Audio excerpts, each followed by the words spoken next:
처음에는 매출이 올라올 때까지는 블로딩을 하루에 얼마나 소화를 해주냐에 따라서 그 속도가 많이 앞당겨지긴 하겠지만 대부분은 초반에는 업무에 익숙해지는 과정이 있기 때문에 평균적으로는 그래도 한 2주 정도 내외에서는 첫 매출이 생긴다고 보시면 될 것 같아요. 그 구간이 좀 더 앞당겨지면 다행이죠. 매출이 일어나는 게 가장 그 원동력이 되다 보니까 늦어지는 경우에서는 한 달, 두 달 지나서도 첫 매출이 일어나지 않는다는 분들이 많아요. 그죠?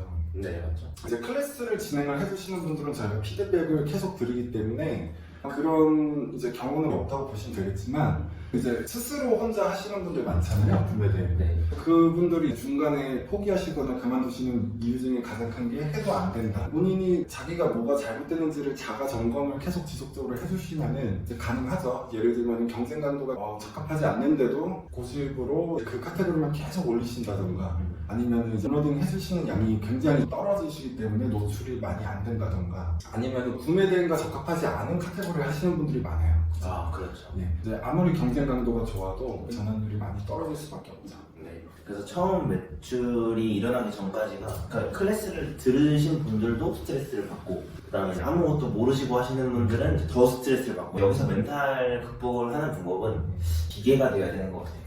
생각을 많이 하면 할수록 실행력이 떨어지고 그 실행력이 떨어질수록 매출은 더 늦게 발생하기 때문에 맞습니다. 내가 어느 정도 어디까지 하겠다라고 정해놓으면은 계획을 바탕으로 이제 실행에 옮기는 게 제일 중요한 것 같아요. 맞아요. 그리고 이제 주문이 들어온 이후부터는 작품님은 혹시 반품이나 교환을 처음에 경험해 보셨을 때 기억이 나시나요? 아, 네, 기억나죠. 처음에 반품 들어왔을 때 단가가 있는 거기도 했고 고객님의 마음에 들지 않아서 반품을 진행한다고 했을 때 이제 비용도 비용이니만큼 떨렸던 기억이 나네요. 네, 반품이 들어오면은 오픈 마켓마다 그 반품을 처리를 하는 프로세스가 다 다르잖아요. 네, 대표적으로는 네이버 같은 경우는 부당한 고객의 요구에 대해서 판매자가 거부를 할 수 있는 행사건이 있는데 이제 예를 들면 쿠팡 같은 경우는 반품이 자동적으로 수거로 넘어가게 돼요. 상품을 받은 다음에 혹시라도 상품이 고객에 의해서 훼손이 됐다던가 아니면 리셀이 불가능할 경우에는 저희가 또 쿠팡 확인 요청이라고 해서 또 번거롭게 저희가 소명을 해야지만 어느 정도 보상을 받을 수가 있단 말이에요.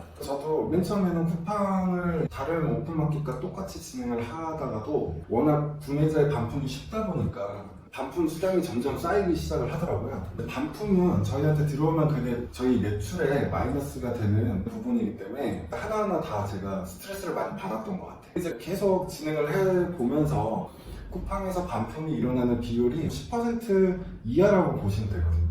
그래서 모든 사업은 진행을 하면서 반품에 의해서 마이너스를 겪게 되는 그 부분을 사업 지출 경비라고 감안을 해주시고 우리 사업의 루틴 중에 하나라고 생각을 해주셔야지만 계속 매출을 앞으로 나아갈 수 있을 거예요. 실제로 이제 제가 반품비를 제품가에 녹이더라고요. 그래서 이제 일정 부분으로 설정을 해서 스트레스를 받지 않도록. 그리고 그 반품 같은 경우에는 제품에 하자가 없는데 고객님이 단순 변심해서 그 반품을 하시는 경우가 있잖아요. 그렇죠. 상품에 문제가 없는 이상은 다시 리셀이 가능하니까 문제가 없을 거고 상품에 하자가 있어서 저희한테 왔다고 쳐도 저는 개인적으로 사용하는 상품이 많거든요. 원가의 상품을 직구를 해온 거기 때문에 그렇게 가격대가 높은 상품이 아닌 경우에는 저희가 오히려 좀 무디게 대응을 할 필요가 있어요. 네. 저희는 항상 업로딩을 하고 소싱을 하고 이런 업무에만 온종일 하루에 신경을 다 쏟아 넣는 게 저희의 정신 건강에 더 좋겠죠. 네.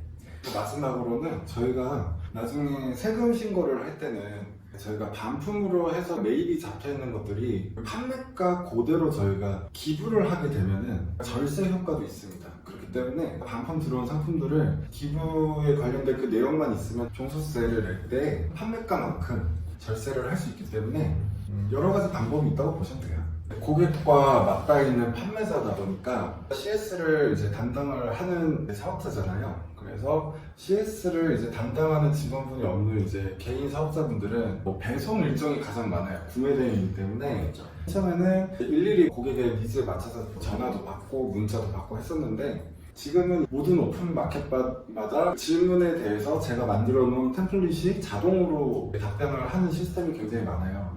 또 대부분 물어보는 내용이 거의 비슷한 내용이 다 전반적이다 보니까 만들어 놓은 멘트가 있으면은 이제 고객 CS 시간도 굉장히 줄일 수 있고 정해진 멘트에 따라서만 CS 업무를 진행을 하니까 거기서 오는 정신적인 소모를 많이 줄일 수 있겠죠. 아까 말씀드린 것처럼 직원이 된다는 마인드로 내가 사장이면 모든 걸 스트레스를 많이 받거든요. 내가 직원이 되면 아무래도 이 스트레스에 대해서 벗어날 수 있단 말이에요. 이 CS도 매뉴얼을 만들고 이 문의는 이 답변으로 달아야겠다라는 이제 생각을 가지게 되고 마음이 편해진다고 생각을 하시면 될 것 같아요. 맞아요. 상품 상세 페이지가 엄청 많은 제품이 많아요. 뭐 주로 전자제품 관련된 상품들이 설명이 많잖아요. 상품마다도 그 상품을 번역해서 업로딩까지 마치는데 드는 시간이 다 제각각으로 다르단 말이에요. 그죠? 본인이 소싱을 하기 시작한 그 카테고리가 그 번역하기 시간이 굉장히 오래 걸릴 경우에는 뭐 하루에 3-4시간 투자를 했는데도 업로딩한 수량이 되게 적을 수도 있단 말이에요. 네. 저희가 물건을 구매할 때 필요한 정보는 그렇게 많지는 않잖아요. 아, 맞아요. 네, 예를 들어서 뭐 옷 같은 경우에는 사이즈, 재질, 맞아요. 뭐 전자기기 같은 경우에는 뭐 사용하는 전력이라든가 그것의 기능, 특정 제품의 스펙 같은 것만 빼고는 일일이 다 번역을 할 필요는 없거든요. 그래서 저도 업로딩을 할 때 가장 많이 쓰는 기능이 잘알기 기능인 것 같아요. 맞죠, 다르게 봤어요. 모든 번역을 다 하겠다라는 마인드보다는 핵심적인 그 제품 사진만 살리고 중복된다던가 아니면 상품의 매력을 소구하기 위해서 있는 번역들은 웬만해서 다 날리시고 네. 최대한 많은 수량을 업로딩을 하는데 중점적으로 하셔야지만 스트레스를 많이 안 받고 하루에 할당된 자기 목표를 소화할 수 있을 것 같아요. 실제로도 세세하게 번역을 하는 것보다 더 많은 양을 올렸을 때 판매량이 더 많이 증가하기 때문에 맞아요. 스트레스 받지 않고 하시는 게 진짜 중요합니다. 될 것 같기도 하고. 그치? 근데 더 이상 할 것도 없어.